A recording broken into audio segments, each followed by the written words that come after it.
Concerning shootist here, last week we had a tragic incident that happened. Somebody shot up a school. Lots of people were killed. It's not the first time this has happened, and quite frankly, it's not going to be the last time. And usually when a tragedy like this happens, it's the same group of folks who are asking for money to create more power, either ban guns or to arm teachers, more gun control, less gun control, more governmental power, less governmental power, whatever. It's a sin, quite frankly, and it's not going to do a damn bit of good. The reality is there's only one thing that's going to change, and that starts with you and this word. Accept. The first part of that, it's a trilogy.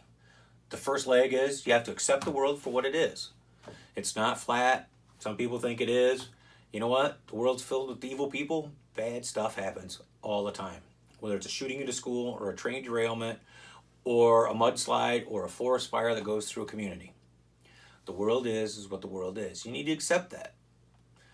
Because without accepting that, you're living in a fantasy land. Don't get me wrong. We all want to be on the beach drinking fruity drinks and watching our kids play and making sandcastles. But that's just not realistic. The world is what the world is.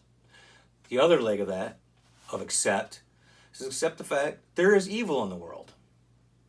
The greatest trick the devil ever played was to convince the world he didn't exist.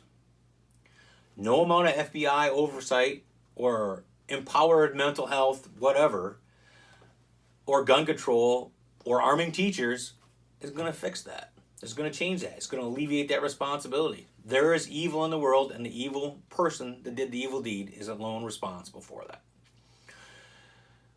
The third part of that leg makes a nice little tripod of accept, is that you have to accept responsibility for your own safety and for that of your children. That's the way that it is. In the world that we live in today, responsibility is yours and yours alone. People argue about banning guns or arming teachers. I can't tell you how many times I've seen that. Quite frankly, it's the same argument. It's the same cowardly coin. It's just different faces. They want somebody else to take responsibility for what you need to take responsibility for yourself, for your children.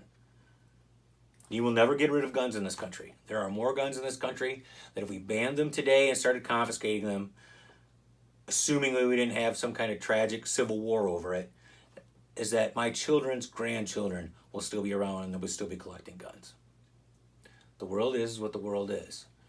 You prepare for the worst, you hope for the best, and somewhere in between in this wonderfully tragic but beautiful life that we have, we will make a go of it.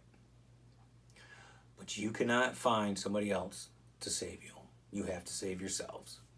And until as a country, as a society, that we understand that the world is what it is, we accept that it is what it is. We accept that there are evil in the world. It's not about too many antidepressants or not enough or they didn't love me enough or they're in some kind of poor socioeconomic whatever. Excuse is popular. We accept that there are evil people that do evil things for the sake of evil. We won't be able to accept responsibility for our own safety and those of our loved ones. And once we do that, you will find that the shootouts in the schools will start to cease, because then all of a sudden it's not such a tenable evil thing anymore, or a mystery, or 5 minutes of fame on CNN, or 3 days or 4 days or whatever, that it's like the evil was stopped at the door because people accept evil for when they see it, and then they stop it.